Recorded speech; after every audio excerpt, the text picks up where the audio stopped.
Hello दोस्तों, part की starting वहीं से होती है जहाँ प्रीवियस पार्ट की एंडिंग हुई थी। अब जब सुजैन उससे फेक बॉयफ्रेंड बनने की बात करता है तो वो कहती है कि मैं तुम्हें बहुत ही रिस्पेक्टेबल पर्सन समझती हूँ, इसलिए प्लीज़ तुम इस सबसे दूर रहो। वो कहता है क्या रिस्पेक्टेबल पर्सन्स की कोई फीलिंग्स नहीं होती हैं। वो जाने लगती है बट वो उसे जाने नहीं देता और कहता है मुझे ऐसा लगता है कि तुम्हें फाइनेंशियल डिपार्टमेंट से निकाल कर कहीं और शिफ्ट कर देना चाहिए। वो कहती है मुझे ज़रूरत नहीं है। तो वो कहता है अगर तुम्हें कभी भी किसी चीज़ की ज़रूरत होगी तो तुम मुझसे हेल्प ले सकती हो, मैं हमेशा तुम्हारी हेल्प करने के लिए खड़ा रहूँगा। इतना कहकर वो वहाँ से चला जाता है। अब वेंजी को दिखाया जाता है जो कि अपना काम कर रही होती है। तभी उसके पास शीशी आती है। शीशी वेंजी को एक डॉक्यूमेंट देती है और कहती है कि तुम्हें अभी इसी वक्त इसे डिलीवर करना है। लेकिन इसी के साथ वो वेंजी से बातें करते हुए उसके वाटर में कुछ स्लीपिंग पिल्स मिला देती है, जिसे पीकर वेंजी जब वहाँ से निकलती है तो वो सोचती है कि मुझे तो लगा था कि ये स्लीपिंग पिल्स लेकर यहीं पर पड़ी रहेगी, लेकिन ये तो डिलीवर करने जा रही है। अब तो बहुत बड़ी गड़बड़ हो गई है। तो वो दौड़ते दौड़ते बाहर निकलती है और सोचती है कि वो किसे बताए। उसके सामने शुजैन आता है। वो शुजैन को सारी बात बता देती है। अब शुजैन जो है वेंजी का पीछा करने लगता है क्योंकि वेंजी ने स्लीपिंग पिल्स ली थी और एक वक्त तो ऐसा आ जाता है कि वो ड्राइविंग करना छोड़ देती है और नींद में हो जाती है। लेकिन एंड मोमेंट पर आकर शुजैन सब कुछ संभाल लेता है। अब नेक्स्ट सीन में दिखाया जाता है जब उसे होश आता है तो शुजैन उसे बाहर निकालता है। वो कहती है मैं तो कोई डॉक्यूमेंट डिलीवर करने जा रही थी ना। तो शुजैन उसे कहता है कि तुम्हारा डॉक्यूमेंट डिलीवर हो चुका है। अब वेंजी शुजैन को अपनी जान बचाने के लिए थैंक्स बोलती है और उसके बाद वो शीशी के बारे में उसे सब कुछ बता देता है और उसके बाद कहता है कि मैं हमेशा तुम्हारी जान एंड मोमेंट पे बचाता हूँ, क्या तुम्हें अभी मैं याद नहीं कि मैं कौन हूँ। इतने में उसे जीहू का कॉल आ जाता है। वो कहता है अगर तुम्हें जीहू से अभी इसी वक्त मिलना है और अर्जेंट कोई बात करनी है तो मैं तुम्हें ड्रॉप कर सकता हूँ, क्या तुम चलोगी मेरे साथ। वेंजी हाँ बोल देती है, लेकिन साथ ही वो अपने मन में ये सोच रही होती है कि शुजैन से दूर रहना उसके लिए दिन ब दिन मुश्किल होता जा रहा है। अब शुजैन उसे होटल के बाहर छोड़ देता है। वो गाड़ी से निकलती है और कहती है कि मैं जा रही हूँ और उसके बाद शुजैन वहीं पर उसका वेट कर रहा होता है। वो जैसे ही होटल में पहुँचती है तो सोचती है कि ये तो वेन हाउ का फेवरेट होटल है जहाँ पर वो अपने बॉयफ्रेंड जीहू से मिलने आती थी और उसके साथ इंटीमेट भी होती थी। अब उसके लिए काफ़ी मुश्किल था। इतने में जीहू आता है और उसे कमरे में ले जाता है। अब वो वहाँ पर अपनी बहन की फ़ोटो जीहू के साथ देखती है तो वो सोचती है कि ये उसके साथ लॉयल तो नज़र आ रहा है। अब वेनहाउ के लिए उसने तो बहुत ही अच्छा सा डिनर भी बनाया था, वो उसे खिला देता है। लेकिन यहाँ पर वो उसे ब्रेकअप करना चाहती थी, इसलिए खाना मुँह से निकाल देती है और कहती है कि ये तो बहुत ज़्यादा स्पाइसी है।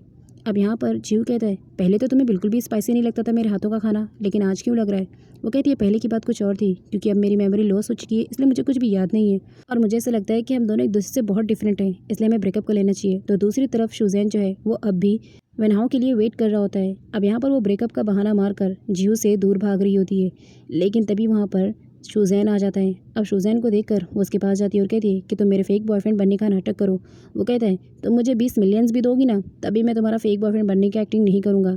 इतने में जीहू हंसने लगता है। तो वो कहती है इसका मतलब तुम दोनों एक दूसरे को पहले से जानते हो।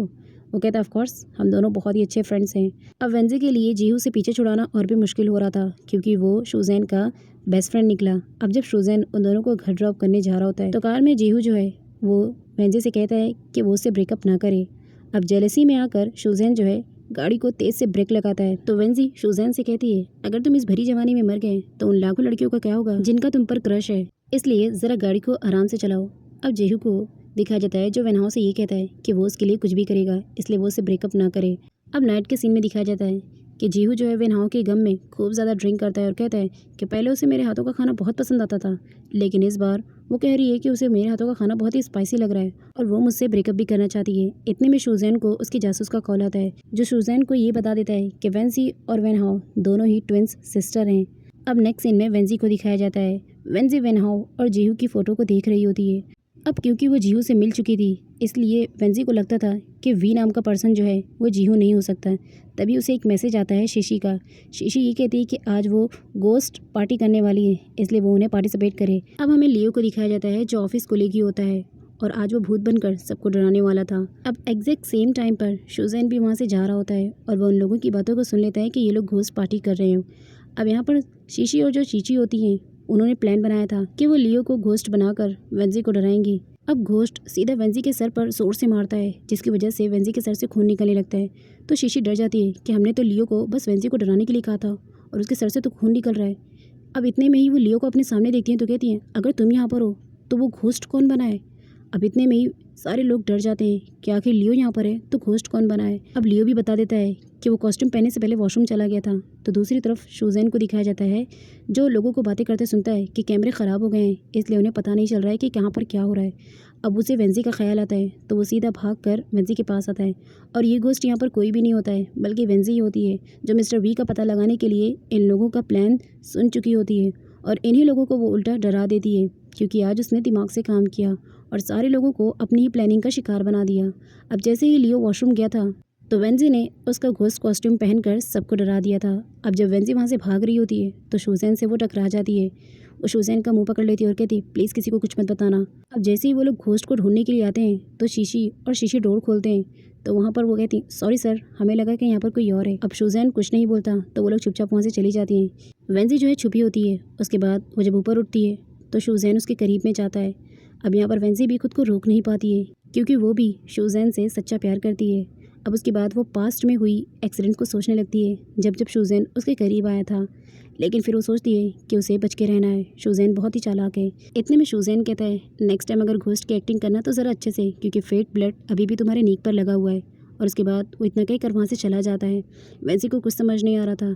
वेंजी जब अपने घर पहुँचती है तो वेनहाउ के मोबाइल में उसे एक रेड कलर का मार्क दिखाई देता है जो कि एक बार का एड्रेस होता है। वो सोचती है कि ज़रूर वो वी नाम का पर्सन हो सकता है कि उसे उस बार में मिल जाए, शायद उसे कोई क्लू मिल जाए जिससे उसे वेनहाउ के बारे में पता चल जाए। अब वो सीधा उस बार में पहुंच जाती है। वो वहां से नोटिस कर रही होती है और आज सारे लोग ये बातें करते हैं कि इस क्लब का मालिक भी आज इसी जगह पर आया हुआ है। वो बार बार तो नहीं आता बट कभी कभार आता है और आज वो यहीं पर आया है। अब उस मालिक को दिखाया जाता है जो कि काफ़ी हैंडसम बॉय होता है और उसने अपने फेस को मास्क से कवर किया हुआ था। अब इतने में ही वो देखती है कि इसी बार में फाइनेंशियल डिपार्टमेंट के मिस्टर जैंग भी आए। तो वो सोचती है कि मिस्टर जैंग को यहाँ पर क्या काम है, कहीं ऐसा तो नहीं कि मेरी बहन के केस में इनका भी कोई अहम रोल है। इसलिए वो सीधा वेटर का ड्रेस लेती है और सर्विंग करने के लिए जहाँ पर मिस्टर जैंग होते हैं वहाँ पहुँच जाती है और अपने साथ वो एक डिजिटल कैमरा भी अंदर लेकर जाती है ताकि वो उनकी रिकॉर्डिंग कर सके। अब जैसे ही वो उन्हें सर्विंग करके जा रही होती है तो मिस्टर जैंग उसे रोकते हैं और कहते हैं कि अपने मालिक को बुलाओ।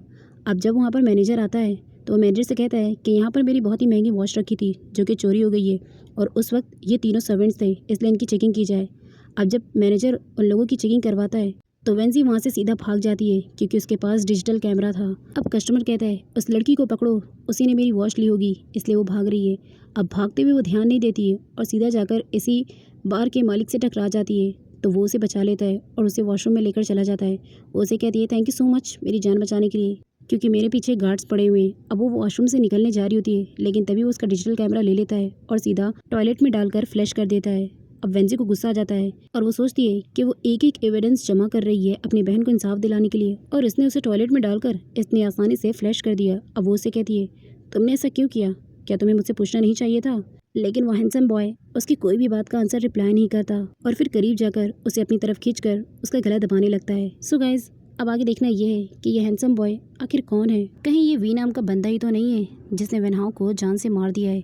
अब जानने के लिए चैनल को सब्सक्राइब कीजिए और वीडियो को लाइक कीजिए।